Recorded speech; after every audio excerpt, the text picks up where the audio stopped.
Welcome to the Deep Dive, everybody. Today we're going deep, really deep, into a topic that's both fascinating and kinda terrifying. A topic I'm sure you've heard of before, M-Cultura. Oh yeah, M-Cultura. It's one of those things, it pops up in pop culture all the time, but do we ever stop and think about what it really was? Exactly. We hear the name, maybe see it on Stranger Things and think, ooh, spooky mind control. But today, we're going beyond the surface. Right, because the truth, as they say, is often stranger than fiction. Couldn't agree more.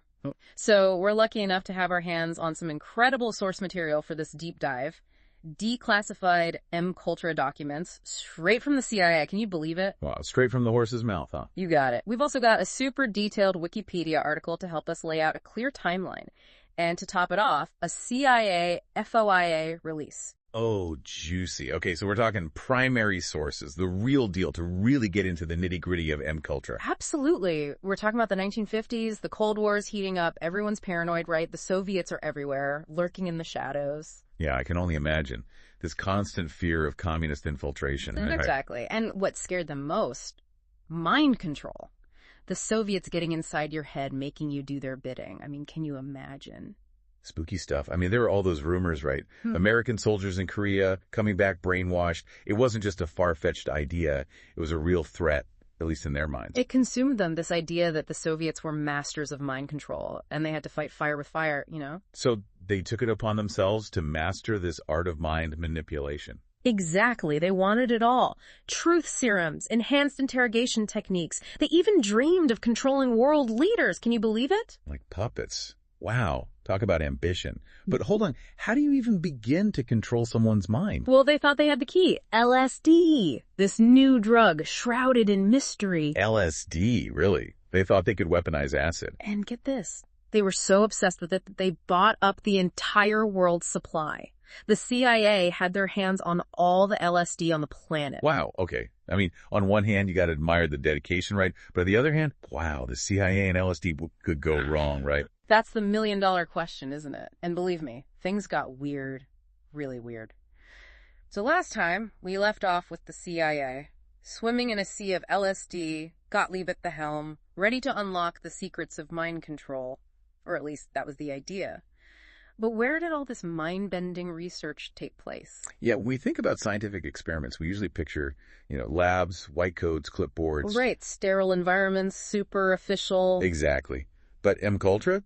Not so much. They weren't content with just the clinical setting. Oh, not at all. We're talking about slipping LSD to unsuspecting colleagues at office parties. Really? Like, hey, Bob, try this new punch. Pretty much. And it gets wilder. They even set up brothels, codename Operation Midnight Climax. Okay, Midnight Climax, that's something. What do they get up to there? They'd lure men in, promise a good time, but then, bam, dose them with LSD and watch everything unfold from behind two-way mirrors. Wow. Talk about a breach of consent, right? Mm-hmm. And this was all government sanctioned. Sanctioned, funded, the whole nine yards. They were determined to see how LSD affected people in, shall we say, unconventional settings. And did they learn anything from all this, unorthodox research? It's hard to say, really. The data is murky at best. And with all the ethical violations, it's questionable whether any of it can be considered scientifically valid. Right, of course. But beyond the questionable methods, these experiments had real consequences. Absolutely. And one of the most tragic cases involves a bioweapons researcher, Frank Olson. What happened to him? He was unknowingly given LSD during a CIA retreat, and 9 days later, he was dead. Dead. What happened? He fell from a hotel window in New York City. The official ruling was suicide, but the details are suspicious. Suspicious? How? Well, years later, his family had his body exhumed, and an independent autopsy found evidence suggesting he might have been unconscious before he went out the window. So possibly foul play. That's chilling. The whole thing is shrouded in mystery, and sadly, Olson's case isn't isolated. M-Cultura had its tendrils in other countries, too. Really? Where else? Canada. The CIA enlisted the help of a Scottish psychiatrist, Dr. Donald Ewan Cameron, who conducted experiments that were, let's just say they were equally disturbing. What kind of experiments? He called it psychic driving, and he believed he could cure schizophrenia by wiping a person's mind completely clean. Wipe their mind clean? Oh, yeah. He'd put patients into drug-induced comas, sometimes for weeks, even months, and then subject them to repetitive sounds and messages. That sounds intense Yeah. and incredibly unethical. It was. And the worst part is many of his patients weren't even schizophrenic. They were just dealing with things like anxiety or depression. So he was essentially experimenting on vulnerable people who were just seeking help. It's a dark chapter in psychiatric history for sure. Cameron's experiments left many of his patients worse off with permanent memory problems, confusion, and psychological trauma. The whole thing is just horrifying. And the fact that MKUltra stretched beyond the U.S. is even more disturbing. Right. It shows how far-reaching these programs were, how much they were willing to do in the name of quote-unquote national security. And here's the thing. What we've uncovered so far is likely just the tip of the iceberg. Remember, in 1973, as Watergate was unfolding, CIA Director Richard Helms got spooked, worried that the truth about MKUltra would come out, so he ordered the destruction of all MKUltra files. He had them destroyed. All of them. Thousands of documents. Gone. But as luck would have it, some files slipped through the cracks, accidentally misfiled and forgotten. It's crazy to think, right? All these years later, we're still uncovering secrets about MKUltra, these echoes of the past. Last time we were talking about the destroyed files, how so much of what happened is still shrouded in secrecy. But the story doesn't end there, does it? No, not at all. I mean, what about the victims? The people whose lives were forever changed by these experiments. They deserved answers. They deserved justice. Absolutely, but getting that justice, it was nearly impossible. Imagine going up against the U.S. government, trying to hold them accountable for something they denied ever happened. Talk about an uphill battle. Yeah, and it wasn't just denial, right? Yeah. The CIA threw up every roadblock imaginable. They hid behind national security, used legal loopholes. Right. It's heartbreaking, to think about what these victims had to go through. Not only the trauma of the experiments themselves, but then to be brushed aside, ignored when they tried to speak out. It's like a double betrayal, isn't it? And the Ferez Doctrine? Don't even get me started. Oh, the Ferez Doctrine. Basically, it meant that if you were injured during your military service, you couldn't sue the government no matter what happened. It's unbelievable. Yeah. So many victims, they were just left high and dry, told they had no legal recourse because they had served their country. It's just wrong. But there were a few glimmers of hope, weren't there? Moments where the system, as flawed as it is, seemed to recognize the injustice of it all. There were. The Supreme Court case, United States v. Stanley, comes to mind. A former soldier given LSD without his consent. He took his case all the way to the Supreme Court. What happened? Well, he lost, unfortunately, through his doctrine again.